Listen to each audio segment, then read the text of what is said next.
everyone, and welcome back to another video. And today this is gonna be a spicy topic, so I'm very excited to record this.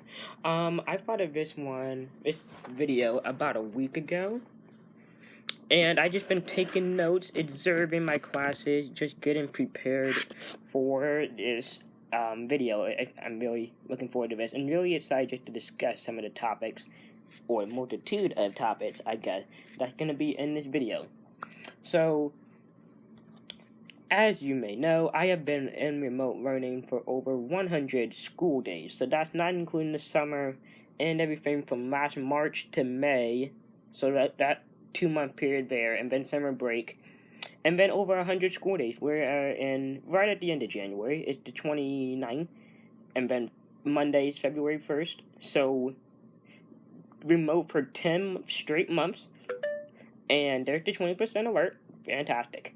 So, so we're still remote, and we are projected to go back April 5th, 2021, the day after Easter. Or maybe they might give us that Monday off, to spend the time with our family, or to come back if we travel, because people still travel during a pandemic. So maybe April 6th. So that's what they're projecting, but I don't want to say vent, just want to point out a bunch of issues with remote learning or e-learning or whatever it's called. I know people call it e-learning, so that's probably going to be the title, but I call it remote learning. I don't know which one it is, but so yeah, I think it's going to be a very good video. So let's start. I have a list here of a good 13, 14 things. So let's get into it. So the first one, the reason that made me come up with this is daily sign-ins for consumer education. I forgot to mention, this list probably going to be hopping all over the place. It just might be a me thing for my classes. If you are in a different remote system, and some of these may apply, some of them are very broad, some of them are very specific. But this one, daily sign-ins for consumer education. Okay, so I only have consumer ed class on Tuesdays and Thursdays at 11:50 to 12:30. That's all I care about consumer education. But the teachers, I'll get to that in a second, now wanted to do daily sign-ins on Monday, Wednesdays, and Fridays. So Monday through Friday now, we have to sign in daily from 11:50 to 12:30. And it sucks. We only get a 40-minute break from our first class instead of a 90-minute break. It sucks. So usually Monday, Wednesday, Friday, I have a break from 11 to 12:30, which is what time my history class starts. But with this daily sign-in on Mondays now, I have from 10:20, technically what that be, from 11 to 11:50. And you have to be there 5 minutes early, so 11:45. But see, so that's a huge problem right there. 11 o'clock to 11:50 is our lunch period. But on those Tuesdays and Thursdays, that's the only days I get my 90-minute break, and that's not fair. I mean, and there's no rule that said we have to do this. And some of these I'll go into more details down the line, but there's no rule that said they can do that. So let's just move on to the second one, and this will put it together. And that is teachers thinking we use their class time on their assignments, especially on work that isn't for a grade. So to sort of summarize this heading, teachers thinking we use class time for their assignments. I don't use your time. Okay, so they have classes. They have time slots carved out for us in our schedule, so we're supposed to be working on stuff. So let's take Tuesdays. I don't have English, so from 10:20 to 11, there are a multitude of things I do. I eat during that time. I sleep during that time. I take showers, record YouTube video, poop during that time, talk to my mom. Even got a COVID test one time during one of these breaks, and they get tipped when we don't use their time. It's our free time. Now, on the other hand, they can be like, well, we specifically put it in your schedule for you to work, so why aren't you going to use it?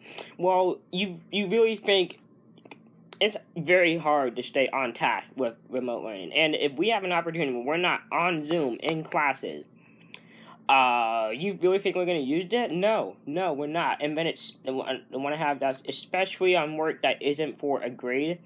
I added this on there because I'm in an O&M, orientation and mobility, and an assistive technology.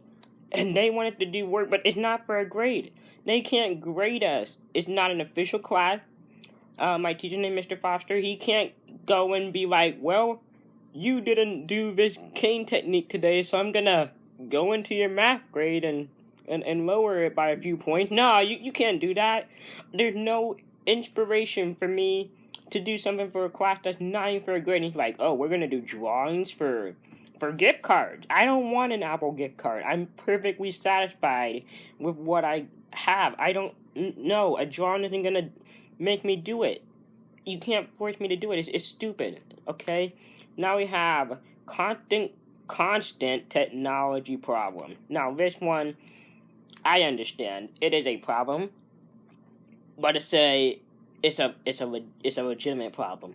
I can't even go a week without something going wrong. A teacher's audio cutting out, me mistapping the wrong thing and ending up somewhere I'm not supposed to, asking a question out of a Zoom meeting, a computer not wanting to turn on, your phone not charging or wanting to turn on, it not reading the problem correctly. So many different issues between computers and your desk computers and your laptops, phones, iPads, and all of this stuff. And Bro Notes, I have a Bro Note. All this stuff, so many things can go wrong between not receiving an email or all sorts of stuff. So I get this one. It's a problem. I just wanted to bring it up, but there's nothing you can do about it. Internet breaks. Sometime you get buried in snow and the power lines go out. You can't control that. So I completely understand this one. It's just a problem. So I thought I had to bring it up. Next I have hard for someone that is hands-on or a visual learner. Okay, so there are people that work better hands-on. For example, me in math. I learn so much better when in math class I have the Braille sheets in front of me and we're doing grid with the X and Y axis and we have to plot a point. It is so much easier for me to actually be in the classroom with graph paper and a brailler and, plotting points and having the teacher right there to explain to you instead of being over Zoom trying to do it. It is so hard to do it over Zoom. And this isn't just for a blind person. That's why I also put visual learner. I'm pretty sure it's also hard for some visual kids who can struggle with math. That's my biggest one. Because all the different formulas and stuff, not computing.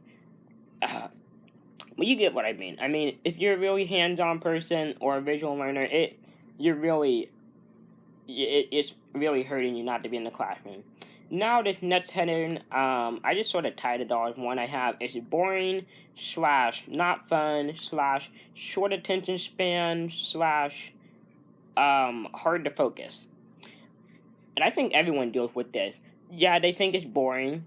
I mean, not fun. I mean, you can argue that there have been some highlights for remote learning. Short attention span, I deal with this sometimes, and hard to focus. Yes, when you have your phone sitting right next to you and it's dinging with Instagram alerts or a baseball tray goes down. So I don't know. This is just a me thing. I'm addicted to baseball. A couple weeks ago, the Indians traded Francisco Lindor and Carlos Carrasco to the Mets. And it was a ginormous trade. I like both players. I like the Mets, the Indians. Everything was shook up. And I couldn't focus to save my life. I was waiting for one passionate Indian fan and one passionate Met fan to both make their reaction to this video, and they did not disappoint when I finally saw those videos. They were going crazy in the videos, but while in school, I could not focus. It was so hard. The news was everywhere. I first found it in a Facebook group I'm on Facebook, and then Instagram and everything, but it was so hard to focus. So let's put it in a context for someone else who doesn't care about baseball. Let's say, I don't know, Taylor Swift dropped Evermore. She dropped Evermore on a Friday during school. let's say these Swifties, because I am a Swiftie, not like one of the hardcore die ones. I just want like more of her old stuff. But a Swiftie, she dropped the album on a Friday. How are you gonna concentrate on this test or quiz or study when there's this brand new Taylor Swift album that you really, really want to listen to? See, okay, the attention span and hard to focus. That's a problem for everyone, okay? Next, we have super confusing, no sense of direction, pointless stuff, especially when there's two or more teachers. Okay, this is more of a me thing, but it might be something for you too. Super confusing, no sense of direction. Sometimes they just don't really know what they're talking about. They're just like, well, today we're doing this and this just to pass some time because we're remote. And then pointless stuff. They have been teaching you a lot of pointless stuff during remote learning. I can even admit this one, very pointless. And then especially when there's two or more teachers, both my, so I have history and consumer ed. They're back-to-back classes, Monday, Wednesday, and Friday, and with the daily sign-in, Tuesday, Thursday, too. So, what is it? Monday and Tuesday, I have teacher A. Wednesday and Thursday, I have teacher B, and then every other Friday, they switch. Basically, they're both retired, so they can only work a maximum of 120 days out of the year instead of the full 180, because there's some kind of login, that's when they're both retired. But it gets really confusing. One teacher's like, well, we're not doing this today. We're not doing that assignment. And the other one, and the other teacher's like, how come I don't have this assignment from any of you guys? And I'm like, oh, well, the other teacher said we're not doing it. They're like, well, we're doing it, so where is it? And that sort of stuff gets mixed and shuffled up. It's very, that's another problem that we have to deal with. Another thing, docking points at 3:30. Teachers making rules up on the fly. This is more of a me thing. I added this one because my friend Cody, he was missing the vocabulary, and this teacher, I'm seeing a lot of problem with this history and consumer ed. Anyway, for that class, she's like, well, I have to have it by 3:30. We're going down to letter grade, and I'm like, I've never heard that rule anywhere. Not in any other class. You never mentioned it. And it was teacher B, the one that took over for the teacher A, because she can only work a certain amount of days. So I'm like, how can you just make up these rules? I mean, it makes no logical sense. I'm pretty sure they probably do it in other classes too. They're like, well, starting today, this and this isn't going to happen. Okay, cool. And you just sort of have to deal with it. Like, what the heck? Okay, next we have something being taken too seriously. Now, I get there's cyberbullying. There's the teacher can't monitor everything. On Zoom, I know there's breakout rooms. On Google Meet, I don't know what there is. What is there? Schoology, I think. I don't know if that's where you actually do your work, or that's another app to chat and stuff like that. Or how about you do classes? Maybe some people do Skype. But they put you in room to work on stuff, and the teacher can't hear everything. Okay? They can't see every message flashing across the screen in the chat place. They're human too. They miss everything. But they take things way too seriously. Okay, so here's the example that made me write this down. My friend Cameron, it was him and my friend Rosalind. They were in a breakout room together we were doing a scavenger hunt. And they had to think of some stuff to find. And so Cameron was in the room by himself. And Rosalind wasn't in there. The teacher accidentally only put him in there and not Rosalind. So he's like, I was in there alone, and I'm like, well, you should be used to that, being in the break, and he's like, what? You said you were alone in the breakout room, being alone. So everyone sort of laughed at it, and the teacher's like, hey now, don't say stuff unless don't say something that you wouldn't want said to you. And I'm like, what? Wait, I think that was more directed at me. I think she heard my comment, but I just sort of made a joke how he was alone in the breakout room and just alone in general. But he laughed at it, I laughed at it, our classmates laughed at it, but I guess there's things that can be taken to an extreme. Like, two of my classmates in December got in an argument. One basically said we should bring back slavery. One said basically go off yourself. Now, that kind of thing, I see, yes, you should take it seriously. But just making a little joke about, oh, you're left in the breakout room alone, how you're alone because you don't have a girlfriend, or I don't really know what the concept of that. What you can sort of interpret that whatever you want as, oh, you're alone in life, oh, you're alone in the breakout room, oh, you're alone because you're not in a relationship, whatever you can interpret it as. But we all thought it was funny. It was cool. He knew I was joking. I had a joking tone to it. And I'm one of those people that's like, if you told me to stop, like seriously told me to stop, I will stop. And it was just, one of those sly comments. Just chill, teacher. What I'm trying to say, just chill. I'm not even gonna. I had a kindness challenge on here. I'm not even going to. Yeah, that one is not a problem. Kindness challenge. We need kindness challenge. Originally, this was on here because I didn't understand. I just thought they were just forcing us to do it just because of the circumstance. Because one of my teachers, her daughter died from COVID. So I'm like, well, she died last week. So I'm thinking, oh, they're forcing the whole school to do a kindness challenge. But turns out it's this thing, and they read the stat today, like, I don't know, 750 million acts of kindness in 150 different countries, and 115 countries, and I'm like, oh, turns out it wasn't just a one-time thing that they forced on us just because the teacher's daughter died. Now I feel bad, and they did it last year too, so I'm like, yeah, this isn't a problem. But I mean, I guess this could be forcing us to do things we don't really want to do, such as, I don't know, but yeah, this was I didn't understand the context behind this one, so move on. Next we have unfulfilled promises of when we are going back, and dashing people's hopes. So let's address this one first. What? Unfulfilled promises of when we are going back. This is annoying. Some kids need a support system, okay? I have a very good support system. Like, I have a mom and dad who love me. I have a brother, I'm not worried about, oh, where's this meal coming from? Or who's gonna pay this bill? Like, we're gonna have rent next month. But I know there's kids that's not. I know there's kids that are absolutely miserable at home. There are kids that only live with their dad and their siblings are several years older than them and they don't get to see their mom.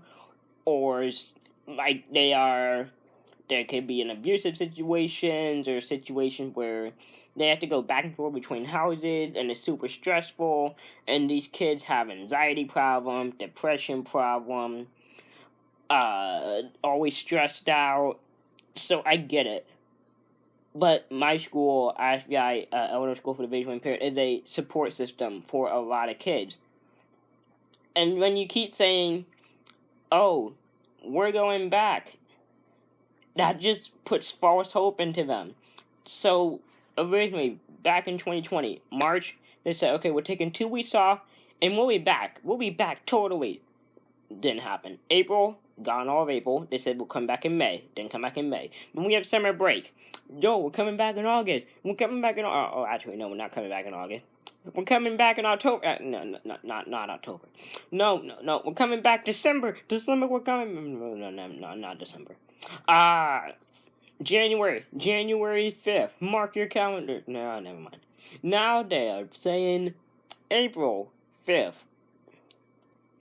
Which is right after our spring break. Our spring break is from March 26th to April 4th.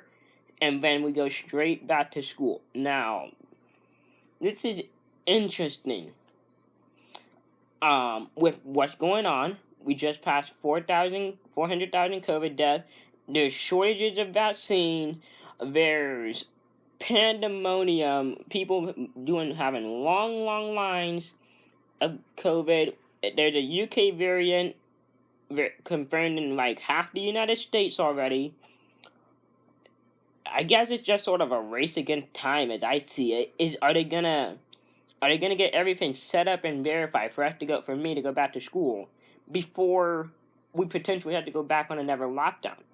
Because if they lock it down again, there is no point of going back.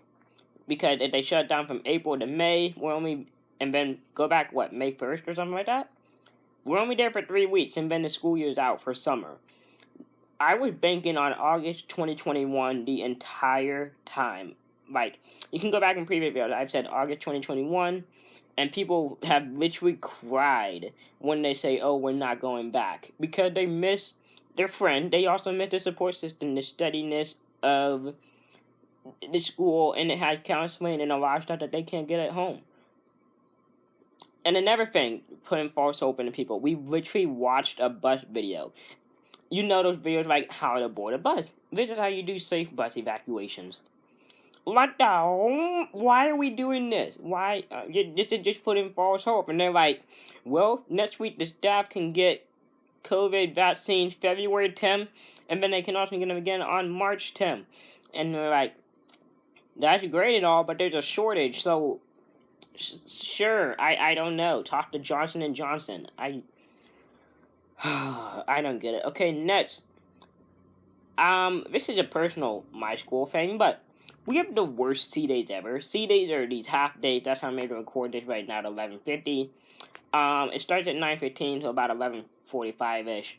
Normal days would go till 3:30, and B day go till 2 o'clock. So this is a C day got down to 11:45. We have the worst C days ever. The first one was back in September, I want to say, when I was chilling in Florida. We had a COVID-19. It was awful. They were trying to keep us aware of the virus, I guess, but we've been in the virus for a good 5 months already. And it's like, wear your mask, stay safe, wash your hands, and social distance. Yeah, that stuff. Great. When the age range at my school is between 5 and 22, but do you really need to dumb it down that much? And I'll get on to that more later. But COVID, why you? And they were showing us CNN videos and all sorts of stuff, and Fox videos, and I don't even get it. And then the next day, we got to watch a play. Now, I have to say, the play was entertaining. It's not gonna win an Oscar. It's not going to. No one in the play is gonna win a Grammy, which I think my friend Caitlin killed it as Little Red Riding Hood. She showed a completely different personality. That was great. Anyway, this play, it would basically, they took all these fairy tales where the wolf is involved. So you have the three little pigs, Little Red Riding Hood, The Boy Who Cried Wolf, I think one more, where the wolf is involved. And they put the wolf on trial, and you have all these witnesses come forward and convict the wolf of doing these crimes and stuff like that. And first the lawyer's like, I'm not gonna help you. You did this. We're for sure gonna lose. And then the lawyer turns around and defends the wolf anyway. But I know everyone that was in the play, and they killed it. It was really funny. Well, you can't be going into this expecting to see the Oscar award-winning movie. It's gonna be full of puns and jokes that are age appropriate, but. And the technology issue is probably not going to be the finest on, 60 frames per second with the clearest audio, but it's good for what it is. And then the next one, we had cyberbullying. It was great, wasn't it? Cyberbullying. We watched a video on cyberbullying, and then we did this dumb. It was really dumb. It was right around my birthday. It was the cane techniques. I think I'm actually switching them. Yeah, I am switching them because the cyberbullying was around my birthday and the play was in December, the last day before Christmas break. But I switched. No, not before Christmas. Thanksgiving. But this cyberbullying thing, it was very entertaining. Nah, actually no. They did these. You know how you change the songs, the lyric to a song, and yeah, they did that for White Cane Day. It was very awkward. And wanted to be on cyberbullying. Not helpful. Next, we had the Christmas program. Like I said, with the play, not 5 stars, not award-winning singers in it, but it was okay. It was good. Some good songs, some memorable songs. My friend Katie, I really liked what she did. My friend Alice really surprised me. You know that song "Baby It's Cold Outside"? She did both parts. It's like she was talking to herself. She recorded one half of it, then recorded the other part, mixed it together, so it sounded like she was talking to herself, debating herself in the song. In the song, they have 2 different people she did it on her own. That's really impressive. And my friend Katie did 12 different clips, put them all together, and it was Joy to the World. It was really, really good. So there were some standout here, and we had some old students from my school. What would they be called? Alumni? But they were even good.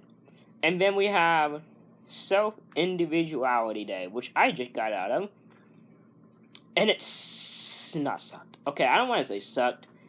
It wasn't the grandest thing. But let me tell you what we did at this spectacular event. Okay. So after we watched that god-awful, god-awful bus video to try to give us some hope about going back to school, they put us into 6 groups. And here's what the group did. Group 1. I guess they did a scavenger hunt. I tried to piece it all together what they did. They did a scavenger hunt. It was like, one of my, like, soft pillow. What do you see? I see, whatever the other person found looking at me. So basically, they go on a scavenger hunt. They'd be like, that's what's looking at me. And they go to the next person. You know those things. It's like, and then the next group had a Mad Lib. It's where you have the structure of things like put in a verb, put in an adjective, put in a pronoun. Mad Libs are generally entertaining. This one was actually funny. I think this was my favorite so far. And then we had a weird mixture of fairy tale. It was basically a ripoff of the Three Little Pigs, like the Three Little Butterflies or something, where instead of you having the wolf going to the straw stick and brick house, and then the wolf goes and cries and blows them down, we had a spider blow down the butterflies out of. We had a flower, a leaf, and it went to blow down the stick with the, and not in the tree. And it's like, oh, I can't blow it down. Instead of running away crying, they're like, we'll help you build a web and catch flies. So instead of eating us, you can eat the flies. And he said the spider never hurt the butterflies again. I don't know if spiders eat butterflies, but okay. And then we had a Would You Rather by a group. Now, this was 5-year-olds. So here's some of the questions. Not some of the questions. I wrote all of them down. Would you rather play in the snow or the sand? Broccoli or French fry? You're asking 5-year-olds. French fry. You really think they're going to pick the vegetables? Would you rather sit in traffic or have slow internet? Personally, this one I pick slow traffic. I can't drive. I don't mind a traffic jam. I know it's a headache for the drivers itself, but geez, I need my internet. Or just turn on cellular data. Easy. Would you rather read a book or sing a song? Sing a song about a book, or write a book about a song. One of the two. This one, I rather read a book. I'm reading the Percy Jackson book series right now. I've also been trying to sing songs on YouTube, which, go check them out. Shameless plug. Yeah. Next, would you ever have a dog or a lizard? And my friend Olivia was just dissing the lizard. She's like, you can pet a dog. What can you do with a lizard? It's a reptile. And we're like, dang, you just dissed the lizard. What did the lizard do to you? But yeah, I picked dog. Would you rather have snow all year or sunshine all year? The people, they live in, I'm not going to say a city. Here in Illinois, it is snow. Some people have 6 inches of snow. Some have barely any, but it is snow and cold. So, of course, we're going to pick sunshine. Then they asked, are we going to be school or Zoom? I think it's school. Yeah, everyone said school. The vast majority was school because we hate being on Zoom for over 100 school days. Next, mac and cheese or egg sandwiches? Mac and cheese, yes. Who's picking egg sandwich? What 5-year-old picking egg sandwiches? Next, we had Pop-Tarts or Goldfish. This was the last one. I personally picked Goldfish. I like the cheddar cheese one and regular one too, but we're talking strawberry Pop-Tart. It just doesn't even get close to the Goldfish though. So, I mean, that was bad. And then we had really bad jokes. I didn't write down the jokes because they were really bad. And it was, and not even 5-year-old. This was sort of like 6, 7, 8 range. My friend Julian's 14 and he did a joke. They weren't funny. And the thing was, you can clearly tell what they did. The teachers who were in charge found the jokes, helped the kid recite the jokes, and then told them back to the teachers in front of all of, like, when we presented it. And they're like, not knocking, they're like, who's there?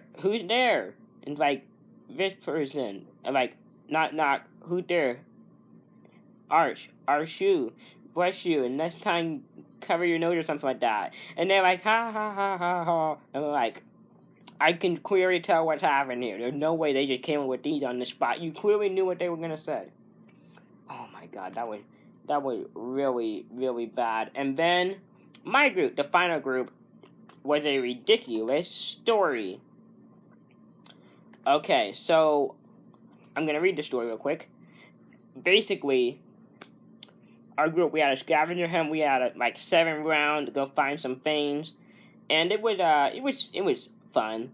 I guess, running around, grabbing some stuff, being very creative with my things. And so we took one of those things. Each of us had to pick to grab an item to tell a story. And so here's the story we came up with. My teacher, Mrs. Andrews, was walking in the deep, dark woods when she found a box of cheddar Cheez-It crackers and began munching and crunching on them. My friend Keenan came up with the Cheez-Its.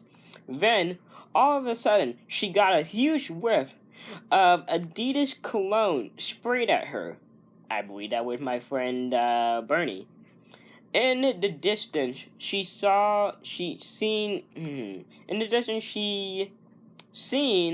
a lit candle, and she wonders if the wonderful aroma is coming from it. The candle was, my friend Megan? She walks towards the candle and sees a sticky note. On the note is a message that is in Norse code. That's my friend Jacob with the posted note. Mrs. Andrew uses lemon juice she was carrying with her to get rid of the smell of the body cologne and pours some on the note to reveal the hidden message. I traded lemon juice with my friend Bernie, and the Axe cologne was my friend Leo. And then the message appeared that said that lemons are for suckers, and Mrs. Andrew gets disturbed by the message and grabs a stress ball from her pocket and starts to squeeze it to help her nerves. I think the stress ball was for my friend Colton. And then the last one was me. But there is no need for Mrs. Andrew to be stressed because she won $50,000 to go watch her favorite player, Tom Brady, play in the Super Bowl next week. Yeah, the money thing was me. The end. See, ridiculous story. This is what we have to do for entertainment on a Friday. Why couldn't they just give us the day off on any of these? I don't know. They could have just given us the day off on any one of these days. I didn't want to run about cyberbullying. The play was entertaining. Some people hated it, but it was corny. It was very weird. Oh, one more thing about that Christmas program. At the end, they had us talk to frickin' Santa Claus. Now, I'm not getting into Santa Claus if he's real or not. But they had Santa Claus on a Zoom call, and people trying to get little kids to believe it was Santa Claus talking to them. Okay. And then the next one, I guess, is the talent show. I guess is what the next thing I'm going to be stuck in. So, yay. The 12th thing is the announcements are annoying, okay? The announcements. My school have announcements every morning. Not every morning. Monday, Wednesday, and Friday, 9:15. I rarely go to them for read some. It's annoying. First, we do the Pledge of Allegiance, typical stuff. And then it just goes downhill from there. We share a random fact of the day that no one cares about, like, oh, it's National I Don't Give a Care Day or something like that. And then we have a movie fact, which can be interesting. Like, I literally learned today about The Little Mermaid, why Ariel's hair is red, because her green tail, red and green are contrasting colors. And then also there was a movie that came out that had a mermaid with blonde hair. And I guess they didn't want to copy it or give the movie any promotion. The competition promotion, so they made her red hair. And I think she's super cute. She's my favorite. Now, that's very great. But do we really need all of it? And then we do name the tune sometime, or we do a poll question. You want to get interaction, but really this way. And sometimes the stuff they even talk about is not. No. This is why I don't really go. And then, I think the last one, my classmates are, my classmates. This is a touchy subject. This can be a very touchy subject. So, to wrap this up, I know we are all in different places in age, maturity, mental states, and stuff. But it sometimes irritates me when my classmates are being their normal selves. Let's leave it at that. Being their normal selves. And there's nothing wrong with being your normal self. It just, I struggle with it sometimes. So that's just a personal me thing. Sometimes people get exasperated by their classmates too. When you go to a school that takes in everyone, it can happen. I don't want to say special needs, but like, you know what, like, if you go to the special needs room in your school, you would be, that's sort of, I don't want to say that's what it's like. Sometimes, gee, this is a really touchy subject. Basically, you draw whatever conclusion from this you want. Anyway, so I hope from this you are able to sort of see the struggle and can relate with some of them and understand why we need to be back in school, I guess. Stop giving us false promises, one thing. Stop giving us false promises. Oh, we're going back in April. We're going back in July. We're going back in Neptune. I don't even know. But just like, I don't even know. This is just exasperating. I mean, we're going to be in remote for over a year in March, and it's like, it's just going to get better or worse. Because people seem like, oh, we're on the uprise, we're getting better, and it's not better. It's like, oh, we're just going to forget that there's a second string out there, and people are still dying left and right, and fantastic. That's all I want to say. So, stop giving us false promises. They're the biggest pet peeve I have. So, I'm going to end this right here. Go check out the other video coming out this weekend. Bye, guys. Oh, yeah, 20% alert. Speech on. Bye, guys. I didn't end this, did I? Close. Just be nice to each other, okay? Be nice to each other. Close. And love one another.